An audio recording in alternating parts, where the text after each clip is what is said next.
we'll just get started. I'm Colleen McCulloch on behalf of Soil Association, coordinating this short project called Reducing Inputs. And we've got three great speakers today who are Henry Creissen from SRUC, an expert in crop protection, doing a lot of work with farmers and sort of farmer-led research. David Bell from Fairfield Farms in Fife, and Graham Elder from Chapel Farm in North Berwick. So a quick run through of the next hour and a half. We'll sort of have a wee bit of background, welcome everybody, have a quick poll just to see where who's in the audience, where people are coming from, what you're sort of interested in or being challenged with, and then we'll hear from our three speakers, one after the other, hear a bit about what IPM looks like on their farms, and then we'll have a bit of discussion and questions and go through the questions that people are asking in the chat and in Mentimeter. So that'll probably pass quite quickly. So this webinar is being provided by Soil Association and Soil Association Scotland. So we're part of the wider Soil Association charity, which is working with everyone to transform the way we eat, farm and care for our natural world. So Soil Association works across quite a broad range of sectors and areas, including farming and food, public sector procurement, and a lot of other things in between, as well as the policy and sort of advocacy work. And as part of that, the Reducing Inputs project, you don't have to read all the text, is a short project designed to sort of bring farmers together and look at ways that people can reduce inputs who are using them. And it's funded through the Scottish Government's Knowledge Transfer and Innovation Fund. And part of Scottish Government's sort of vision for agriculture is to become promote more sustainable and regenerative agriculture. Some of that is through projects like this, through knowledge exchange, and through more direct support, which is sort of evolving at the moment, and we'll see how that comes together and what that's going to look like in terms of more direct support for sustainable and regenerative agriculture. But part of that is the sort of knowledge exchange aspect, which is what we are looking at today.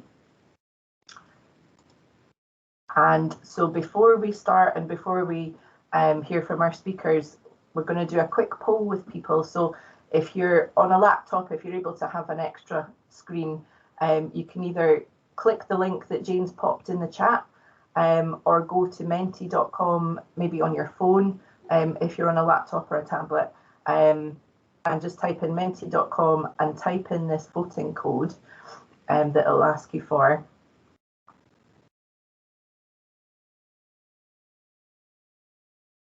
And I'll give folk a minute or two, and what I'm going to do is just share my screen and go into, I need to go into the next slide, I think.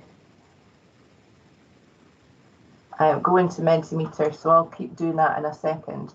But you should see a screen when you go into it that looks like this. At any time through the presentation, while the speakers are talking, you can click on this button that says Open Q&A, and it opens a little window, and you can click on the button to ask a new question there. So that function is there. So just flag that just now. And we'll go back into this one. Hopefully everyone can see what type of farm system do you have. So if you're in Menti, you should have options to click on one of those options, or buttons to click on the options. So I'll give folk a minute or two to start clicking to see what kind of mix of people we've got with us today. So yeah, quite a spread of sort of other, I think in terms of where people are coming from geographically, I think we've got people from all over the UK, a lot in Scotland, but around the UK, and some from further afield as well. So we've got not huge numbers yet, but we can go on to the next slide. So quite a mixture of people. Next question, if that has come up for people, That should just move on to the next question. If you're in Menti, what's the biggest pests and disease pressures on your farm? So I'll give folk a minute and maybe give me a shout in the chat if that screen hasn't moved on.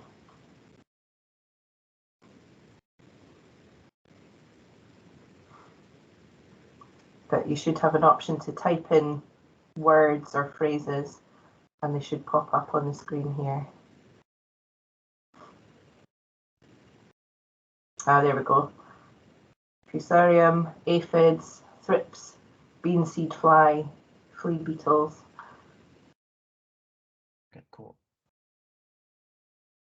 Foliar diseases, so quite a few sort of arable ones, weeds.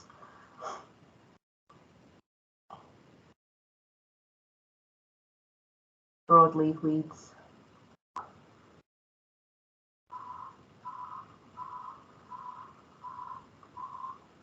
Lack of PPPs. So yeah, it's interesting if people type in the same thing, they come in sort of bigger text. So yeah, a lot of sort of weeds, diseases and insect pests. So that's kind of useful to know from when we're having the chat later on.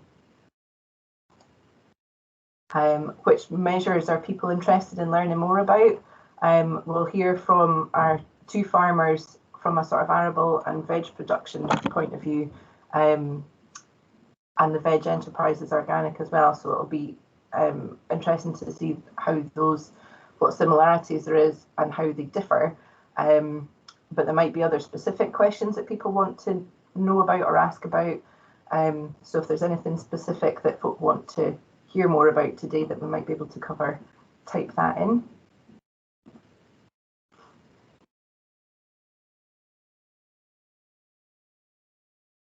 It always takes a minute for them to start coming through. Soil health, biological controls, rotation. So I think we can cover all these things. We're also doing a soil health webinar on the 8th of March. If you are interested in going into more detail in the soil side of things, and we'll be covering a lot of that then too. So you can find that on our website. Beneficial insects, biological options. So yeah, I think we can cover some of these.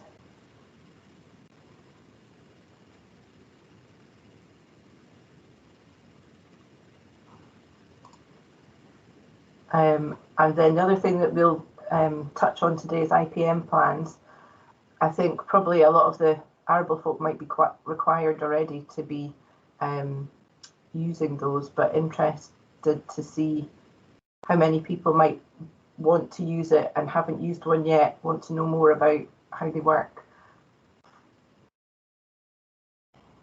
Kind of half and half at the moment.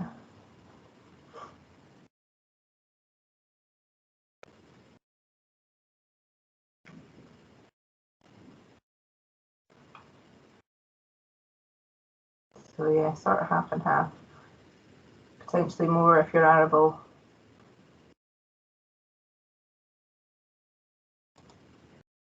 And I think this is the last question. What's your main source of information?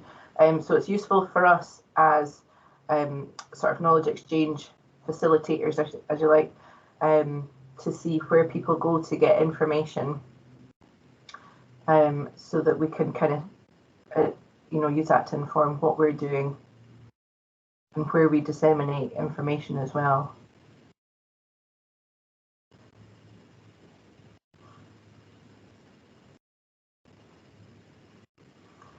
Interesting that there's a lot of online reading.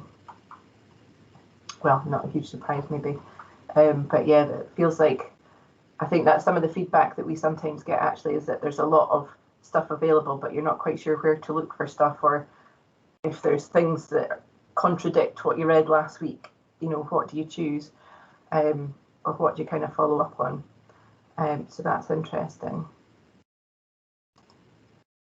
And yeah, so I'll leave it on this slide, and I'm going to stop sharing my screen in a minute, but this will stay on the Menti slide. So stay in Menti for the rest of the webinar, and you can use this slide to ask a question. And you can also use the thumbs up function to kind of vote for questions as well that other people have asked. So you can use the Teams chat to ask questions, but if you pop it in Menti, then folk can vote for questions as well. So I think this is our first time using this, so it'll be good to see how well it works and people voting for questions. So I'll leave that there just for people to add their questions in for the rest of the webinar, and then we'll go to our speakers now, the first of which is going to be Henry from SRUC. And Henry, I'll let you introduce yourself. I'm going to stop sharing my screen there so that you can share yours and unmute yourself. And yeah, we'll hear a bit more about your work on IPM. Brilliant, thanks, Colin. Can you see my screen? Yeah, we can. Perfect. So I'm Henry Creissen. I'm a research fellow in the crop protection team at SRUC based in the Edinburgh campus.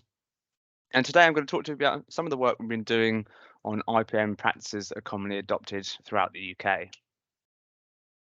So integrated pest management is an optimal mix of pest control techniques and tools that aims to maximise profitability and productivity whilst minimising any negative impacts of production on the environment. And broadly speaking, they could be chopped into these 4 different categories, though some IPM activities could easily be put into 2 or 3 of these different categories. These would all be sort of familiar to you, thinking about what soil cultivation practices you're using, the crop sequence, rotations, varietal selection, record keeping, minimizing the introduction of spread of pests on farm by employing phytosanitary measures, making use of any sort of biological control opportunities when they're available. And then when it comes to the chemistry, the adage is as much as necessary, but as little as possible. It's still an important part of the IPM toolbox. But when we are using them, we need to be thinking about what we're targeting, any potential implications for the non-target organisms, using the right products at the right rates to get the effective control, but also considering anti-resistance strategies so we still can hold on to these tools in the toolbox, because there are fewer and fewer tools now available, largely through regulation, but also resistance. So IPM is an iterative process. It starts with prevention. So what measures can you employ to firstly stop the pests coming onto the farm? And when I say pests, in the context of IPM, I mean any harmful organisms. That could be weeds or fungi, bacteria causing disease, for example, as well as invertebrate pests. So are you sourcing clean seed? Are you making sure that you're not moving pests, pathogens, weed seeds between fields, for example? All these sorts of measures to prevent something becoming established. After you've looked at those preventative measures, you move into detection, which involves correct identification of the pest and monitoring of pest levels to decide whether an intervention is necessary. And most of the time, we're talking about plant protection products, pesticides. Crucially, the final step in this process is the evaluation stage. What worked, what didn't? Are we experiencing any new issues that we need to remedy? This cycle continues. There's always adjustments, improvements that can be made season on season, year on year. So to try to help growers through this iterative process of planning, implementing, planning again, we've developed these IPM assessment plans, which are a useful tool for the farmer to consider, perhaps with their agronomist, and where a set of practices very much at a higher level in terms of the IPM strategy are asked questions on, and through that you can get an IPM score out of 100, which was based on the expert opinion. The arable one had about 50 agronomists and farmers all contributing to the weighting system that comes up with this IPM score out of 100, and a similar process has been used for the other 2 plans that are available on the voluntary initiative by the NFU and the Plant Health Centre website. So we now have an arable focused one, a horticulture focused one, and a grassland focused one. And these, as well as being a useful tool for the farm and their agronomists, they're a very good data collection tool. They allow us to understand what practices are currently being adopted, what potential issues have resulted because of that adoption of those practices, which allows us to better target our research and development and knowledge transfer and exchange opportunities in the future. The IPM plans have been running for a couple of years now, and this is a summary of the first year, well, almost 2 years. This is the summary of the first year's data. As you can see, the majority of the plans received are from arable farmers, partly because it's supported through quality assurance schemes. But we're starting to get more numbers on the grassland side as well, and the horticulture ones, which were released at a later date, are starting to trickle through as well. What you'll notice is that there's a broad normal distribution. There's some low adopters, some high adopters, and a lot in the middle. This is interesting because it shows that we feel like we're capturing the range of IPM approaches being adopted, but it also highlights the fact that everyone is doing IPM to some degree. Anyone that's making any informed decision about rotation, variety selection, cultivation practices, pesticide selection that's related to the specific set of pest problems they have on farm are making IPM decisions. It's not something that you're either doing it or not doing. It's very much a continuum, as represented by this score out of 100. As we started to collect the data, we can start looking at differences, and one of the clear differences we found is a difference between the countries. So there was many more IPM plans, as you might imagine, submitted in England for the arable plans, but we did have significant numbers in Scotland. We've got I think up to about 1,500 or so in Scotland at the moment. What we find is when we're looking at IPM score is that those lines and the dots are significantly different from each other, showing that England is actually, according to the IPM score, is actually outperforming Scotland. Why is that? There's questions in the plan that we can use to sort of tease out some of these differences. So when looking at a proxy for rotations, the amount of land under continuous cereal productions, we find that in England this practice is far less common than it is in Scotland. There's more opportunities for growing different crops in England, more markets for them as well, and perhaps quite a lot of crops like spring barley grown in cereal-dominated rotations in Scotland. So perhaps more diverse rotations in England. Added to that, we've also got an increase in the use of reduced tillage system in England as well, whereas in Scotland, very much regular ploughing is the preferred method. And this is an example of a technological trajectory. People in England, the vast majority of arable farmers anyway, have considered or have adopted reduced tillage practices, whereas that practice is less common in Scotland because of the environment we're in, because of the size of the farms and the crops that we're growing as well. However, if we move along a particular trajectory and we alter rotations, we alter soil cultivation practices, it may lead to changes in pest, weed, disease pressure. And that's what we found in England. If you Google IPM in England, there's a good chance you'll hit a blackgrass article, and you might only hit blackgrass. That's a result of the system and lots of winter cropping previously, and then this reduced tillage, making it a prime environment for the development of certain grass weeds. Whereas in Scotland, wild oats are more of an issue, possibly because we grow a lot more tame oats for human consumption here, but also being wetter climes and also the soils and the crops that we grow, slugs are particularly an issue, and that's the same when you look in Northern Ireland and Wales as well, though we'd only have a few responses from there at the moment. So this is just looking at the national level. We can do things at a regional level and even a local level so that we can better target our research and our advice according to the particular systems and the pest issues that are a result of those system changes. Thinking about it at a higher level now, we can start looking at what sets the top performers in terms of IPM score separate from those bottom performers. When looking at the maximum score achievable for each of these questions, which will comprise the IPM score, the max is seen by the red line, and the top quartile, the top 25% of performers, are in the lighter bands, and the bottom quartile in the darker bands. As you'll see, we're looking at preventative measures. There's many more preventative measures adopted by those top performers, and there's also moving to the right, many more factors considered when planning for IPM. And this makes sense, prevention being what the first principle of IPM.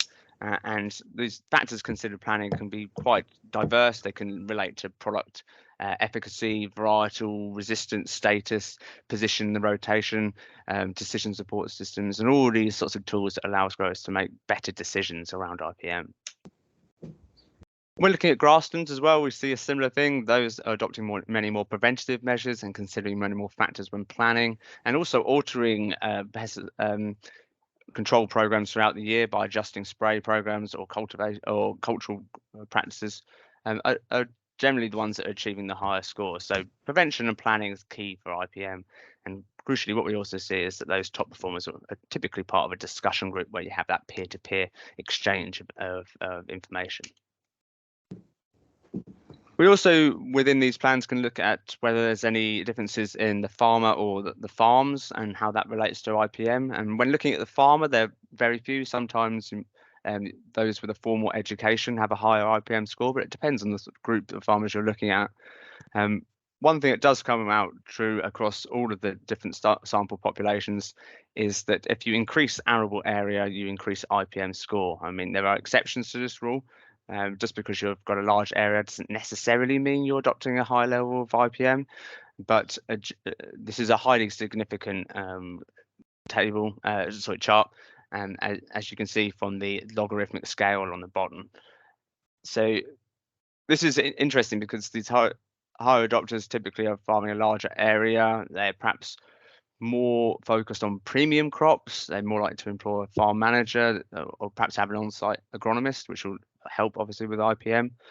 But that doesn't mean that those of a smaller area are always scoring poorly. As you can see here, there's some very high IPM scores from those only farming sort of 20 or so hectares of arable land. Perhaps surprisingly, we didn't see this relationship when looking at the grass IPM plans. There was no increase in IPM score with grass area. Perhaps because there are fewer pests, generally speaking, in grasslands, though weeds represent a significant threat. But it does highlight the fact that we perhaps need to engage better with those farming a significant amount of grass to encourage them to adopt more integrated weed management practices in particular. So how do we do that? So, I mean, it makes sense that if you want to adopt a practice, you must first upskill yourself and gain the knowledge on that practice. And that's what we find here when we're looking at this question where we ask growers, how familiar with IPM are they? So this is self-assessed, but we do find that those that deem themselves to be more familiar with IPM practices are scoring higher in terms of IPM score. So we need, whereas merging farms or whatever it may be would be a potential solution. It's going to be very difficult to do, but what we can do is have a big influence on the way that knowledge around IPM is exchanged. So on that, where are people going to for their IPM advice? This is looking at the primary source of IPM advice from the arable and the grassland sector. So we do have information on the top 3 responses, but this is just looking at the top source of information. And you can see that the agronomists dominate, but particularly in the arable sector, was 80% of the sample said that the agronomist was their main source of advice. And there was a good almost 50-50 split between those independent agronomists, so as compared to those that are employed by a distributor. Those agronomists highlighted in the blue chunk are those that are not receiving payment based on product sales, or in any way related to product sales. But when looking at the grasslands, you find the majority of farmers are using a distributor agronomist, and perhaps it's more convenient for them. They're less likely to hire someone in specifically for advice. They maybe go get some advice at the same time as purchasing the chemical. Typically, we're talking about the chemical. And that's sufficient for them in terms of the investment they'd like to put in IPM. They've got other bits of the business they need to be more focused on.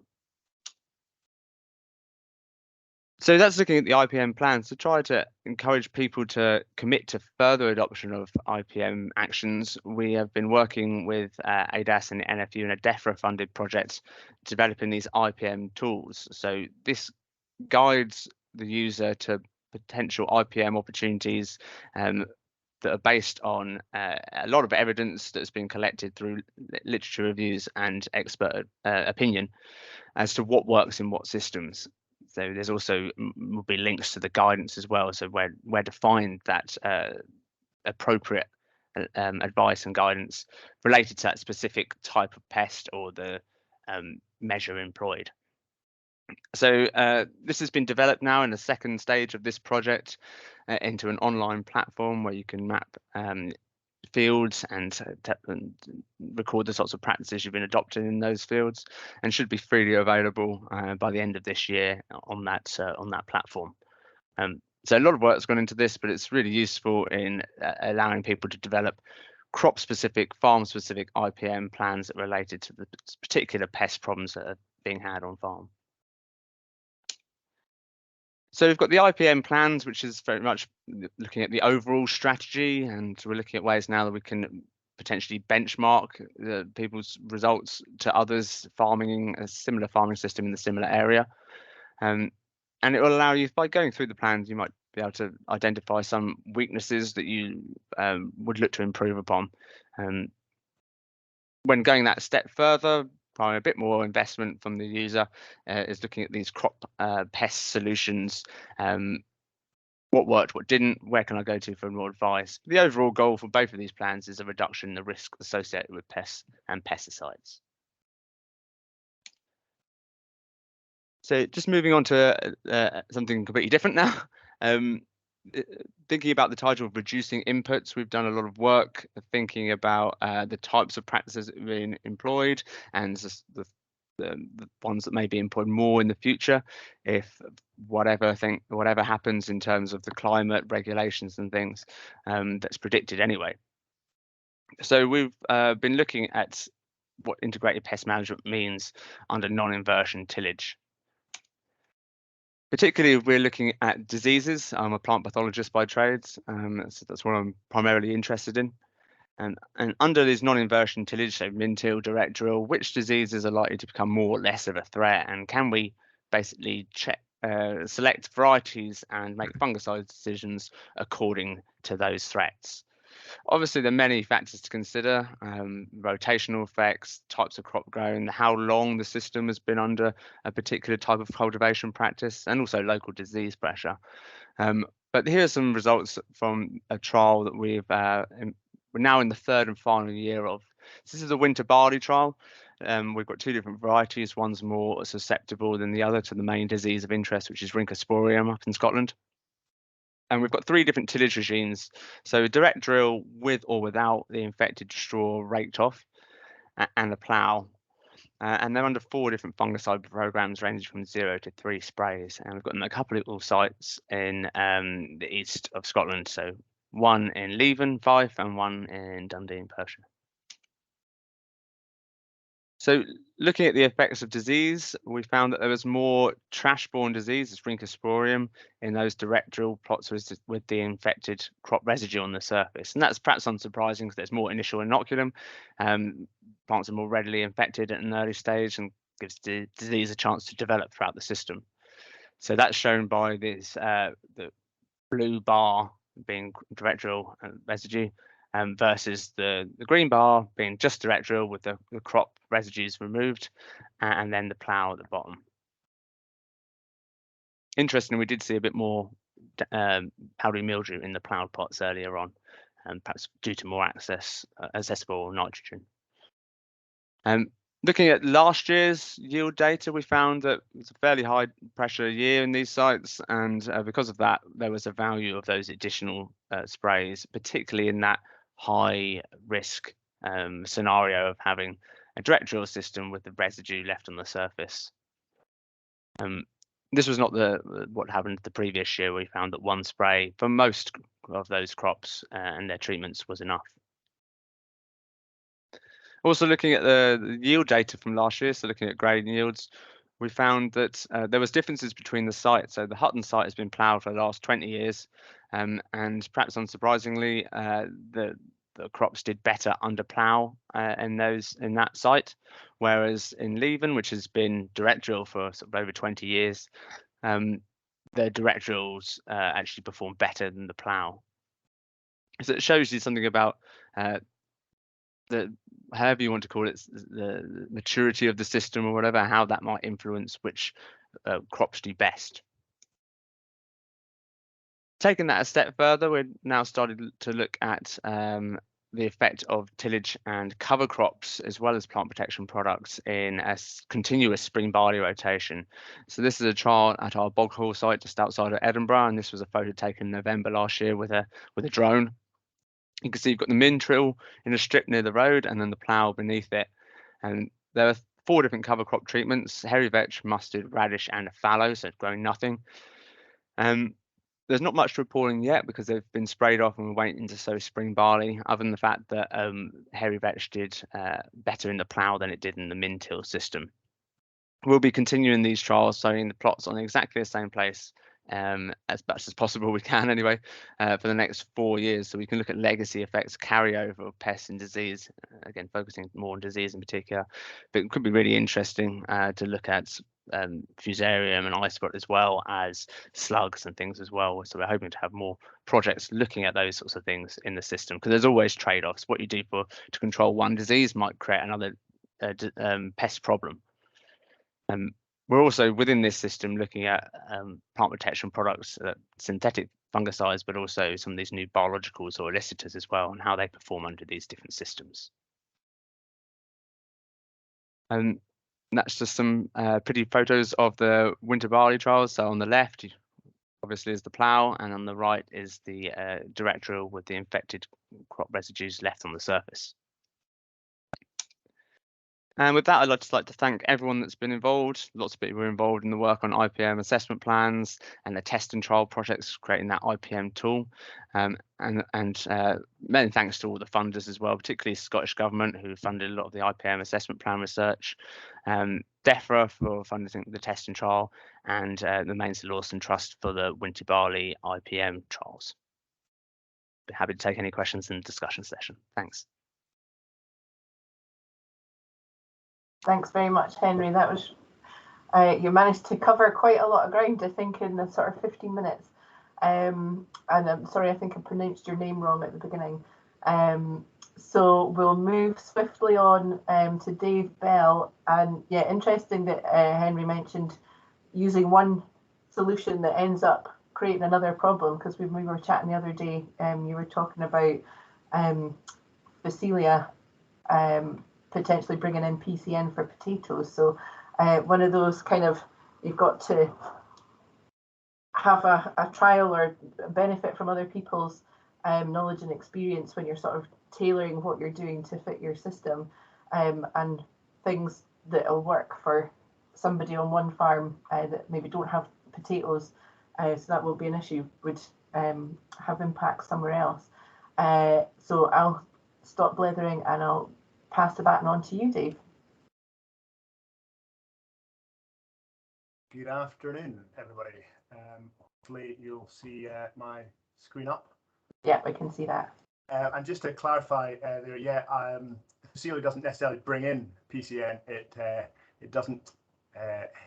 It's a harbour, so it can increase the numbers rather than bring it in. But yeah, just a small point. But yeah, anyway, afternoon, Dave Bell, here mixed farming over here in East Fife, just overlooking St Andrews. And we have 2 owned farms, a secure tenancy and contract farming, fully mixed. So cereals, grass, beef suckler herd, potatoes, vining peas, and environmental areas to keep so reducing inputs starts with probably sorting stuff out.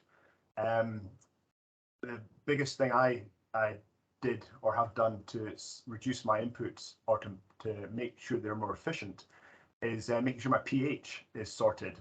And you know, you can easily see the benefits of having your pH in a more optimum position by if you look at the graph, should be familiar to most people.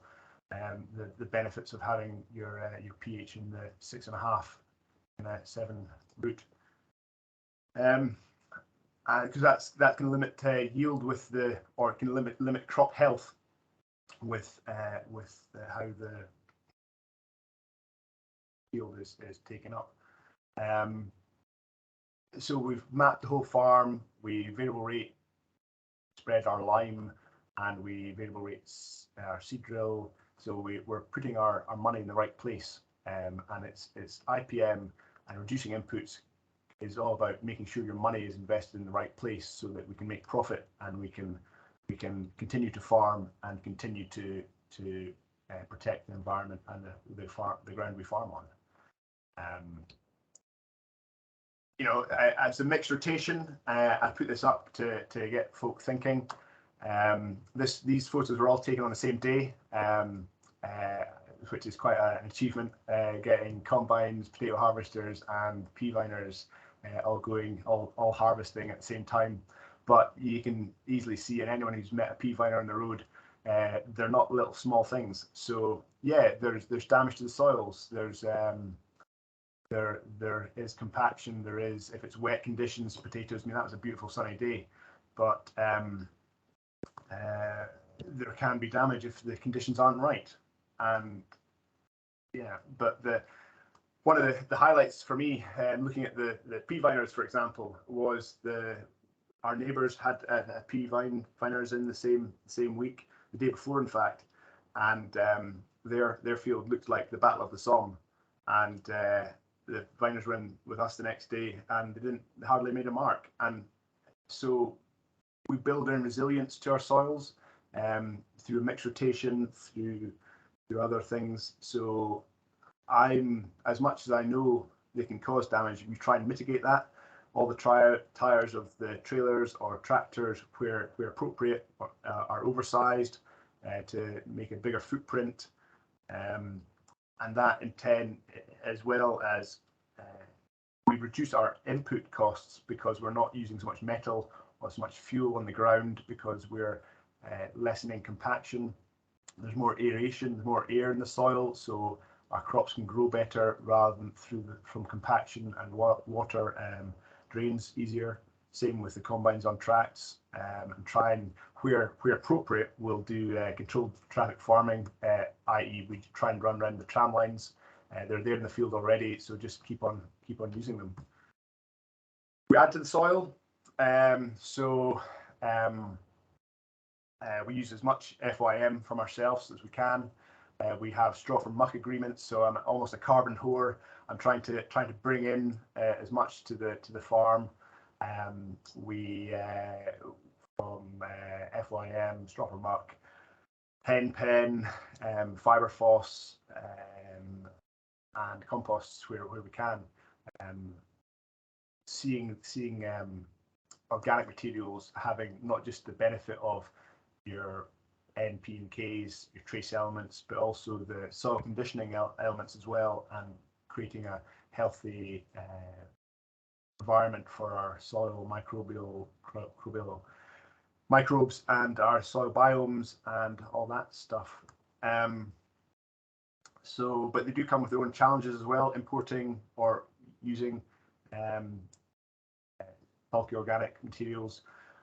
If you're bringing in out muck or hen pen from outside, you've got potential weeds, diseases coming into your soil.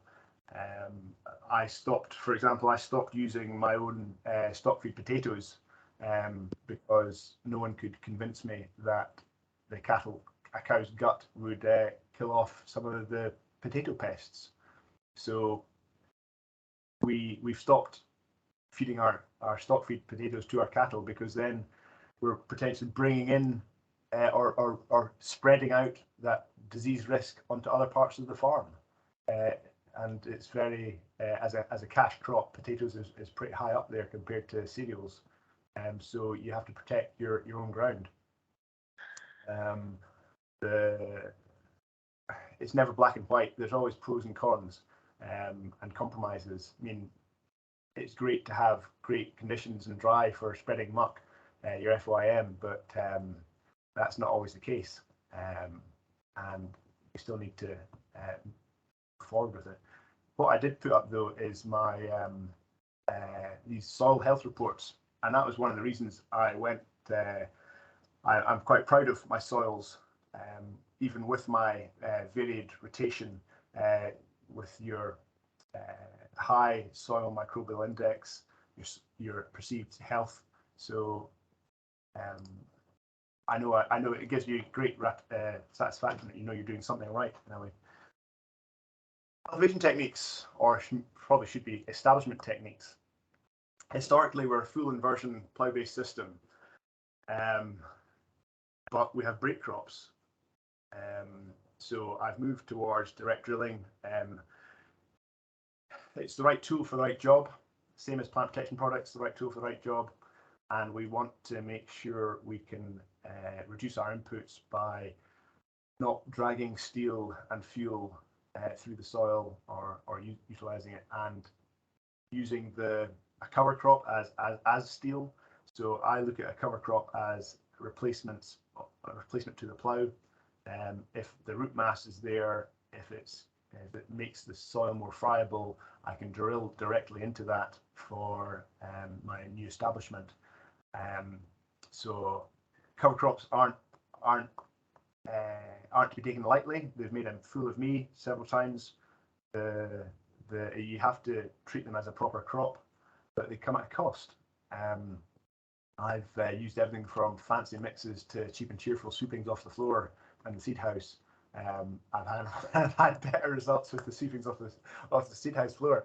But yeah, as long as there's green cover and there's enough root mass, you've got potential to reduce your workings over that. So yeah, from in my farming, we do every cultivation technique, shall we say, from fully plough inverted system of soil, min-till, direct drilling into stubbles, and direct drilling into 4 or 5 foot tall cover crops. But it's the right tool for the right job, and when the weather allows, we make sure we utilize them. And then variable rate applications. So you're putting your inputs in the right place, so you're not just blanket applying, and so we can reduce in parts of it, and yes, increase in other parts that where we'll see that better return. So I variable rate applications. So my seed, my fertilizer, some of my fungicides and PGR, my nematicides as well are targeted rather than variable rate. But all these things are reducing the cost. So you have to measure it. So you have to sample it and have to find out what levels you're at, and then where I treat is where it's most needed. Make sure that if I've hit a threshold or whatever, to apply. But no, it's quite interesting stuff. Playing with toys of guidance and watching a sprayer put plant protection products on, and it's automatically switches off on and off the boom. Is a joy to use. A real positive is what we do here on the farm with the hugely reduced insecticides, if at all. So we have a high natural population, and yes, I'm a potato farmer, but if you look at the bottom right, which is this is a first establishment of wheat after a field of potatoes, and hopefully you can see those are cobwebs glistening in the autumn sunshine, and yeah, it's a badge of honor for me. I think that I've got that much wildlife that yeah, no one's disputing potatoes can be damaging to the soils and the ecosystems, but having the bounce back from the environment, and walking through a cover crop those wellies, that the whiteness is cobwebs in the on my boots, and you know, so I know I'm doing something right with my pollinators, with my natural predators, only applying fungicides and very rarely insecticides once they've hit thresholds. An insecticide could be really cheap and a really cheap insurance. However, step back and look at the bigger picture, and a couple of aphids is not going to damage your crop. It's getting that threshold, and because if you kill every single aphid, you also kill the good insects as well as the bad ones. So we have to be more understanding of what it is, and as much as I said, it can be quite cheap for a insurance insecticide. It's look at the big picture and the ramifications of the unintended consequences of that. So I'm pretty happy with where we're doing there. You know, I'm reducing my antibiotic use in my livestock because I'm putting more and more hedges out and about as physical barriers with around the farm, rather than you know, neighbouring herds nosing each other over the fence.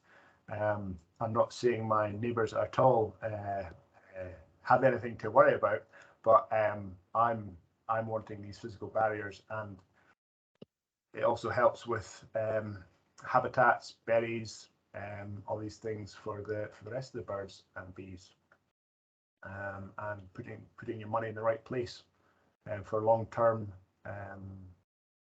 survival of the farming business to make money. If we can reduce our inputs, we can be more efficient with our use of them. We can keep ourselves in business, and that way we can, and then in turn have healthier soils and go forward. So yeah, that was a good ramble through, and if I remember how to do this, I can unshare, and hopefully Colin, you can lead on. Perfect. Thank you very much, Dave. Yeah, and I liked your inclusion of patience in your list of tools there at the end. I think that sort of definitely comes into it, but then kind of plays into the planning aspect as well, that it's not a sort of quick fix necessarily. And as you said in one of the other slides, sort of incremental changes, if you're changing from one way of doing things to a sort of maybe more complex way of managing, yeah, you maybe need a bit of patience. It relates to something, one of Henry's points with the Leaving and Dundee sites, and it's that patience of or will to accept a system, that if you go direct drilling, you expect a drop in yield, for example, but in time that builds up. Your soils become more adaptable and more used to the non-inversion, so they recover and then they build up. But it's that patience for that time to get there, and to believe in yourself and believe in the system. It can be the challenge, but yeah. Great, thanks very much, Dave. So next we're going to hear from Graham Elder from Chapel Farm near North Berwick. You're on an organic system, so yeah, it'd be great to hear about what your system looks like. What does your pest and disease management look like? And then we'll have some questions and discussion after that. Good afternoon, everybody.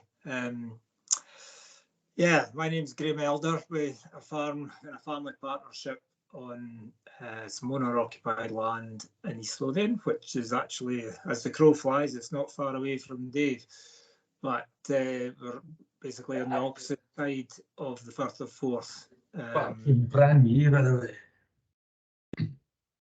Sorry, can everybody hear me? Yeah? Yeah, I can hear you okay.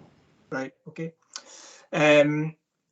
So yeah, we were a fairly typical farm of its type in East Lothian when I started farming in the mid-80s, and around about 2000 I decided to start converting land into organic production. Things in the 90s weren't great financially, and we were looking for a new direction to go. So we started with one field, and by 2005, I think we had the whole farm converted over to organic production. I'll apologise for not having any nice pictures like the other presenters, but it was a bit last minute. So, yeah, I mean, when Henry asked me to discuss IPM, I thought, when did I actually start IPM? Well, of course, what really happened was when we converted to organic, coming from a conventional background, there was a huge number of unanswered questions. And at that point, we kind of spent a lot of time trying to work out what we may need to do or should be doing, or what we thought we should be doing. And so I suppose in hindsight, we hadn't heard of IPM at the time, but that was actually the point when we started IPM, because we were conscious, coming from a conventional background, you kind of half believe that nothing's going to grow at all initially. So, you know, you're aware of all the possible things that could go wrong, and you fully expect most of them to happen. Now, as it turns out, didn't really turn out like that. But nevertheless, it was a very useful thought process to go through at the time. So that really kind of focused our minds on what we were doing, how we were going to achieve it, and, you know, obviously fully aware of most of the risks. Indeed, not fully aware of all the risks, but nevertheless. So at that point, I mean, for us, the primary IPM factors are rotation, is without doubt the biggest one, followed by variety choice is really, you know, key critical. Many of the standard varieties that were used for conventional production, quite simply, are not suitable for organic production at all. So, you know, that's really the first key thing that we aim to try and achieve.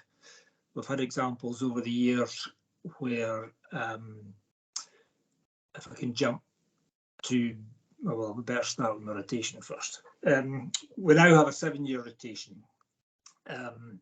2 years fertility building, which is grass mixtures made up of clovers, herbs, and mixtures of grasses, mixtures of all these things.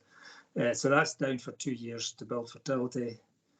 We then follow that with a vegetable crop, which we grow a range of winter vegetables, carrots, parsnips, beetroots, celeriac, range of cabbages. I've grown sprouts in the past, leeks, onions. So that's our kind of first slot, you know, always try to put the most valuable crop in the highest fertility site. That is then followed by potatoes, which for the same reasons. We then move into a cereal crop, a bean crop, a legume crop anyway, and then complete the rotation with a further cereal crop before returning back to the grass and the fertility building. So if I could just run through each section of the rotation. For us, the fertility building is absolutely key. We spend a lot of attention on that. Our mixtures are made up of, now it's changed many times over the years, but we're now focused on red clover, white clover, like I say, a range of grass seeds. The introduction of cocksfoot's been in there for a long time with a bigger root mass, and then herbs also, chicory and plantain mainly. Again, mainly for soil structure benefits. That kind of helps us to try and achieve what we need to achieve. The vegetable crops, obviously I've mentioned a number of those crops, and they present a number of different challenges, and much of the IPM that we embrace is on smaller areas, just reflective of the different crop species, whether it's the alliums or the brassicas or whatever. They all raise different issues and create different problems. Potatoes, again, a kind of main crop for us. Blight over the years, as you know, back when we first grew our first organic crop, we are surrounded by a number of conventional potato growers, and it was a huge concern to me in the initial days. At that time, we had copper available to us, and copper was actually quite effective at controlling blight. We now no longer have copper available to us, and since I think 2017. So since that point, we've had to change drastically the kind of varieties we choose and how we approach potato production. So, you know, that's again been a big influence. Cereal crops, again, over the years we've grown spring barley, spring wheat, spring oats, winter wheat. They all have, you know, spring barley is probably predominated, but nevertheless we've tried the different ones. They all throw different, they ask different questions of you. They're more susceptible to different problems too. We found we were continually spring cropping for a while, generally because that was easier. But what we actually found was we get a different weed spectrum by throwing in a winter cereal occasionally. Some of the strong spring germinating weeds, it's easier to control them in the autumn. So, or they're less of a problem with autumn crops. So I suppose that was a kind of an early example of IPM where the mixing of spring and autumn crops just helped reduce weed pressure a bit. Beans, our legume has nearly always been beans. So throughout that time, various varieties have predominated. At one stage, we grew a Finnish variety called Contu, which was supposed to be an early harvest, which obviously we thought was quite important to us, but it got absolutely slaughtered with chocolate spot. So that proved to be a one-year wonder.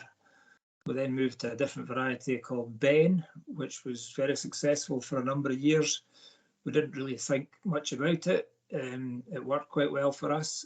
However, Ben became superseded in the conventional world, and it became impossible to source any seed further.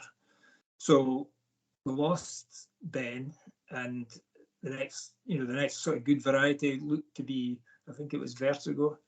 So we moved into Vertigo for 1 year again. We were slaughtered with chocolate spot again. Perhaps we were just unlucky with the season that we tried it in, but you know, yields collapsed. So you know, that was a 1 year wonder, and you know, we've moved back to a variety called Lynx, which has proved to be more reliable and sustainable. And then in the last slot of our rotation, you know, we're back to a cereal, and more or less the same cereal things apply as I mentioned previously. So varieties within those crops are key. That really is our biggest decision after rotation. So, you know, that was a form of IPM before we knew it was IPM. And that was, you know, so that's kind of important to us. Around that time, obviously, again, coming from the conventional background, you don't expect too much to grow. So soil fertility was a key target for us to try and understand it, try and improve it, try and do what we can. You know, so we started soil sampling using the Albrecht system, which sort of records, that was us starting with organic matter, as well as a wide range of nutrients. So you know, that was just giving us more focus on what we were doing. Occasionally we were having to rectify trace element problems, or even major nutrients. You know, again, you can get derogations if you've got agronomic justification. But again, it was more focus. Organic matter we discovered our organic matters were all very low, below 2.5% in most cases, some even below 2%. So, you know, that's set us off on a long journey to try and build organic matter. We've grown cover crops for a number of years. We've imported composts, again, for nearly all of that time. Obviously, we've got the grass rotation in there anyway, and we stopped removing straw. We've incorporated everything now for nearly 20 years. And that was all in the aim to build resilience and you know, improve our soils. So, you know, so again, that was a key to the thinking at the time. Later on, diversity became more aware of that. So diversity in crops, diversity in species within crops. We stopped seeing weeds as quite a sort of harmful, you know, as Dave said, you know, a cheap cover crop quite often can be a cover crop of weeds. So, you know, it was a different viewpoint, and trying to understand your system and how to make it work was better. So, you know, we were spreading our risk by increasing our diversity of crops and even within crops too. Companion cropping, we tried that a long time ago. It didn't work for us at the time. There's a lot of stuff going on just now about it, and I continue to watch it. I can still see all the advantages of it, but I can also see some of the problems of it. So yeah, hopefully with modern technology and machinery, we are able to find something that works consistently well. So we've more or less been doing similar things for that 20-year period. We're more focused on environmental measures now in the last 5 years than we were previously. We've planted trees and hedges, and we manage our margins more proactively now. Again, the same with unproductive areas. We're quite happy to spend money on them. We don't see them as a wet hole that doesn't produce anything anymore. We see it as a means of supporting the rest of the area of the farm. So, you know, that's been a step change in mind as well. We have a number of the problems have not been as great as I anticipated, certainly, but we still do have some problems. For example, in the vegetable crops, they all threw up different challenges. Brassicas, you know, which we have swede and cabbages. Cabbage root fly is an ongoing issue. We've used nets for most of that period of time, and of course nets work perfectly well. It's a lot of labour, it's a lot of hard work, but they work well so long as the nets are in good condition. So, you know, that is an ultimate solution to that problem. Other things, yeah, well, I've got here in my notes. Well, obviously, a lot of our vegetable crops are overwintered crops, and you know, it's some of the livestock that's going about in the countryside tends to make their way to our little corner. The deer, the swans, the geese all seem to prefer organic winter vegetables. So, you know, that's again, we've had to use nets in that situation too as the only means of keeping them off crop for basically they can just salvage a crop in no time at all. Weed pressure, as any organic farmer will tell you, it's a constant concern. Again, it's about understanding what's going on, where your weaknesses are. Higher seed rates can help. Timing's seed. Whether traditionally, when conditions were right, you may ultimately just go and sow your cereal crop in the springtime. Sometimes we've found it's better just to hang off. Even a week can make a big difference in terms of if you're brave enough to cultivate out in front. You can. It's all that you get an additional stale seed bed, which can be invaluable. As ever with all these things, the weather has the capacity to null and void any smart thinking that you think you've come up with. But obviously, all our weed control is mechanical. Thereafter, we have various machines for weed control. But that is something that is a continual problem. And unfortunately, each time you make a mistake, you have to live with that mistake forever so far. There is no way of going back. It's always the hope that if you were able to take on some fresh land, that you'd be able to keep it cleaner than your existing land already, just for your better knowledge. But, one mistake, whether it be just because you're caught by weather or whatever, it can prove costly going forward. So that I think that's all I was going to say at the moment. I think that's kind of perfect timing, Graham. Yeah, the time has just kind of flown past, but we've got 20 minutes for kind of questions and discussion. And I think we've got a few in the Teams chat and a few in the Menti chat. So thanks, Graham, for the sort of overview. And you kind of answered a few of the questions that I had in my head to ask about the sort of importance of diversity and timing and that kind of thing for maybe weeds especially.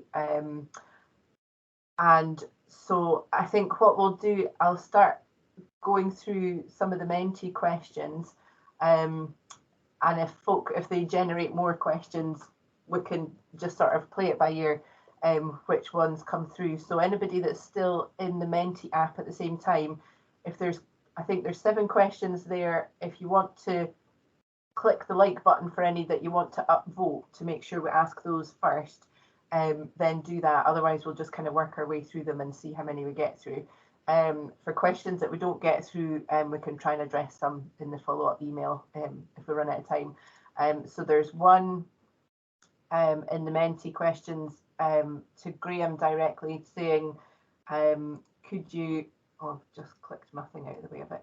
Could you graze your 2 years of fertility building crop or not local graziers available?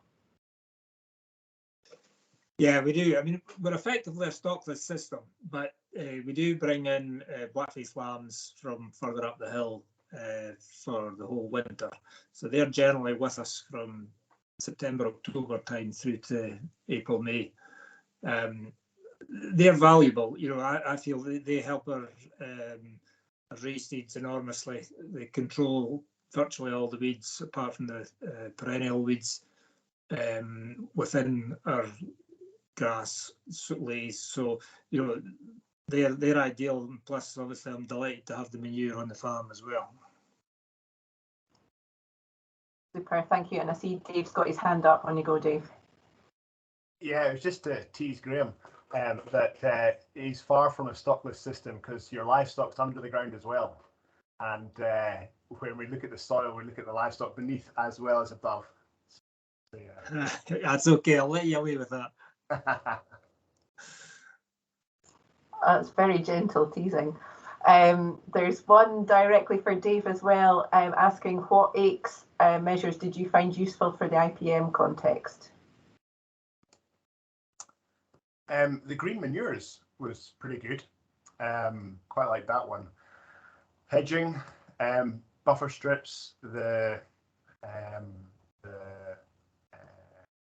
a bit awkward sometimes, but having that buffer strip against waterways can be quite helpful.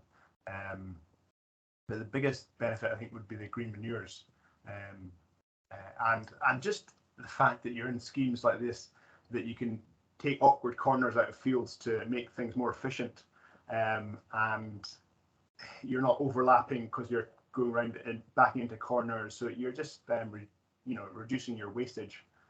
So yeah, but the green manures has really benefited some of our poorer ground, and having that, being forced, not forced, but you get paid for it, but you're forced to give it rest, but also put manure into it, and that multi-species roots to give mass and structure. It's helpful, yeah.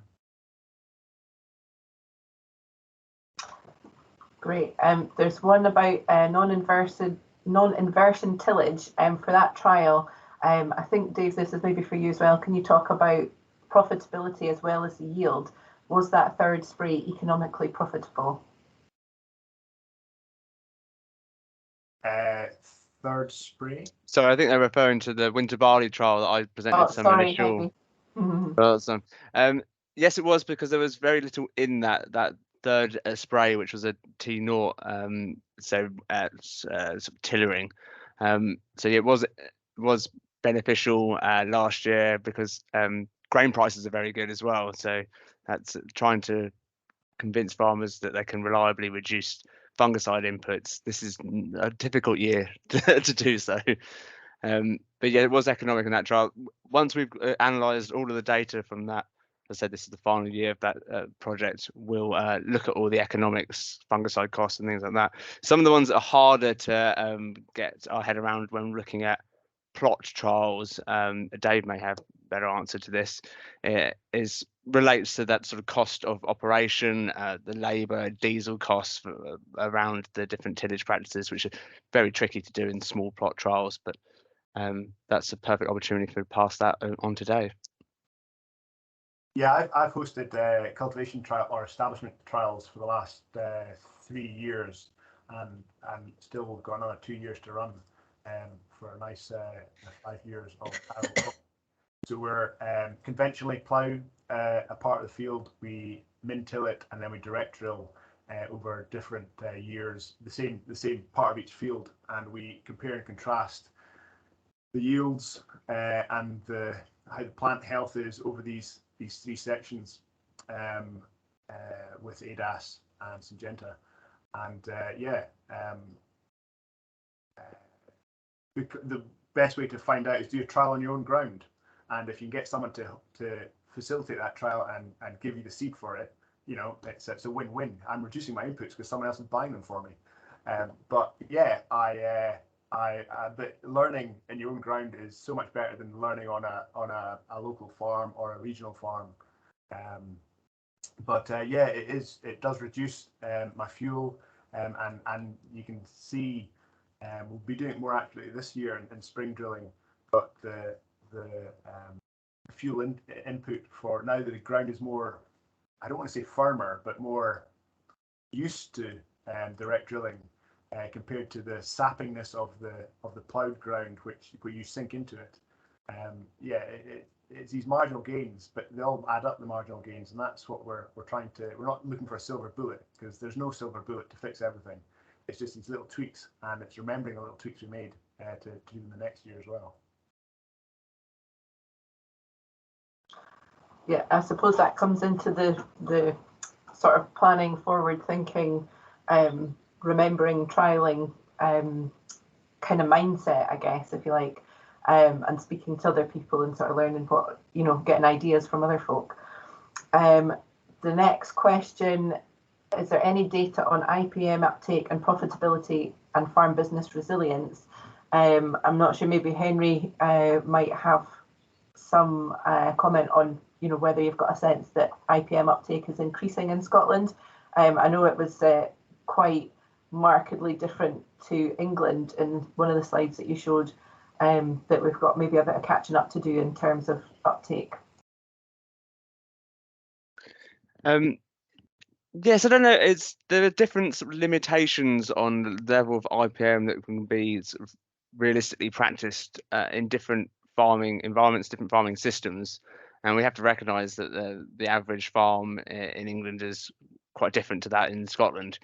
And that's work we're looking to get into now. So what is the sort of realistic goal in terms of IPM and what sort of tools are best suited to particular systems, which is a really difficult task. And to add the extra layer of complexity of profitability is a real challenge. We've tried in the past with a relatively small sample to look at this, but you do need ideally sort of a large farmer network to start really dig into that, because each farm's very different soil types, different crops, different markets. There's a lot of variation year on year between on grain prices, diesel costs and things like that. So actually doing something where you can sort of pick apart individual or even combinations of IPM measures can be really quite tricky, which is why I'm really pleased to hear about the trial that Dave's involved in with Syngenta and ADAS, because to do sort of reliable profitability assessments, we can't be relying solely on small plot trials. They have a purpose, but actually doing stuff at a much tramline scale, field scale, farm scale is where we need to be looking to sort of get around some of these issues. But yeah, it's really tricky. But certainly at the moment, as the farmers will know, the changes in prices have been quite dramatic over the last couple of years for various reasons. On you go, Dave. Yeah, just to add to that, I still believe that not everyone appreciates that they're doing IPM already.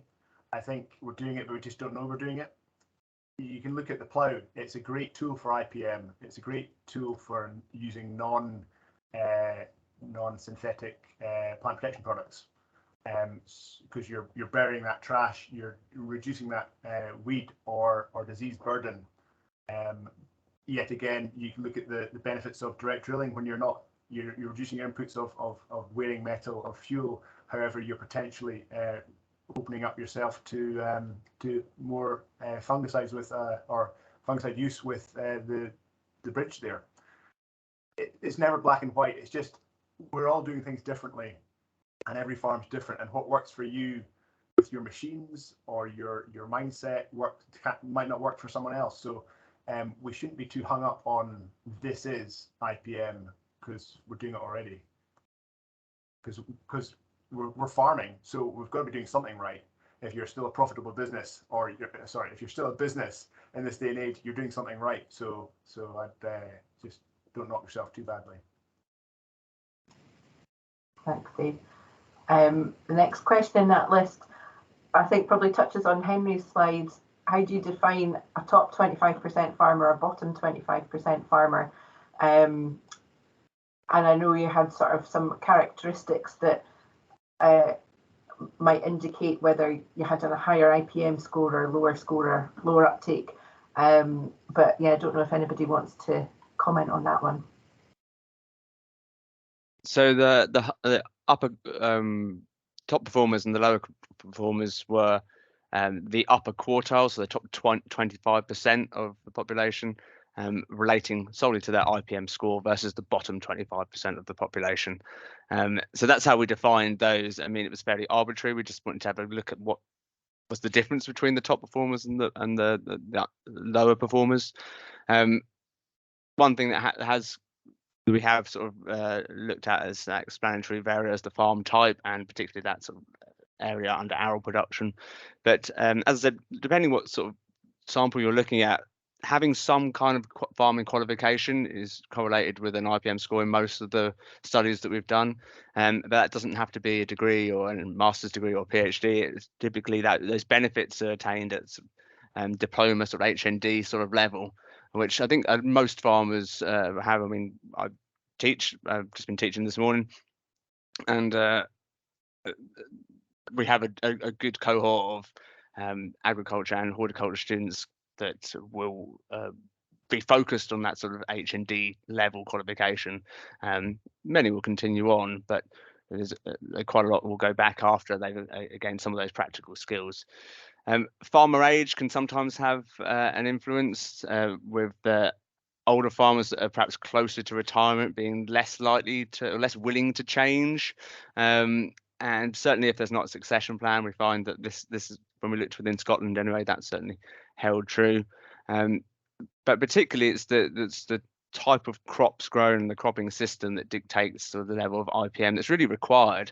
So for example, if you've being if you're an oilseed rape grower and have been since the neonic ban, you'll know all too well that you need to be sort of it's much more of an IPM demanding crop than it ever was before.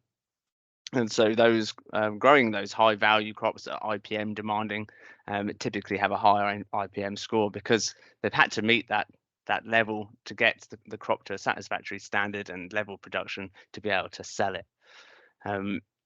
So yeah, there are other things that we're starting to look at now, but when we have a full analysis, I mean, shortly we'll be able to combine all of the England and Scottish data over the last couple of years, and we'll do a full analysis and try to tease out these sorts of issues along the way, and whether we can do anything to actually change that. I mean, encouraging succession planning or merging of farms is going to be a difficult task, but actually, if it's about targeted KTE that's of highly relevance to the farmer, you're doing it through the trusted information sources, peers, agronomists, trusted sources online, then hopefully we can see a big uptick in terms of the information put out there, and as a result, the practices adopted. Great. And I'm just aware of time. We might have time for one or two more questions. There's a couple of Menti that we've not got to yet about is DEFRA making progress on an IPM standard, and one about which measures might get Scottish Government support. But if we run out of time for those, they might be easier ones to follow up in an email and put links and stuff to further information. But there's one in the Teams chat that I think is for Graham. Interested to know if you notice an N lookup effect on your veg crop after your 2-year legume herb mix due to an increase in carbon in the profile. Not that we're aware of, is what I would say. Obviously, coming off of 2 years of clover, generally, you've as much nitrogen as you require. The brassicas tend to need more nitrogen than any other crop, and we don't really feel that we're short of nitrogen in that slot. I mean, that's probably one of the things we've seen over the period that we have been organic is, initially our rotation ran out of steam as years went by. As you started getting more towards years 5, 6, and 7, we don't really feel we're seeing that anymore. So, we're hoping that's a reflection on better soil function, probably more than extra nitrogen, but certainly, we don't feel it's a problem, put it that way. We need quite a lot of nitrogen in that situation, and we feel we're getting it. So, yeah, hopefully that answers your question. Thanks, Graham. We might have time if anybody, I'm going to check the other questions in a second, if anybody wants to comment on DEFRA making progress on an IPM standard or Scottish Government support for specific measures, if anybody wants to comment on that. Otherwise, I'll just check if there's more questions. And the last question that's come up on Menti is, what organic matter contents do the farmers have? So I'll see which ones you want to answer.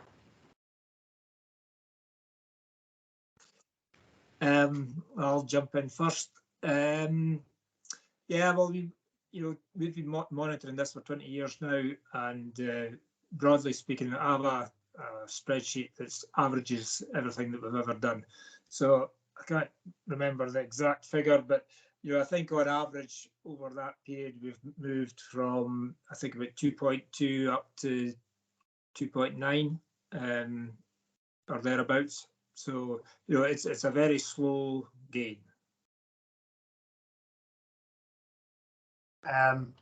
So hopefully it's a different metric to Graham's, but the ones I get are 5s and 5 to 8 for my arable ground and up to 15 for my permanent pastures.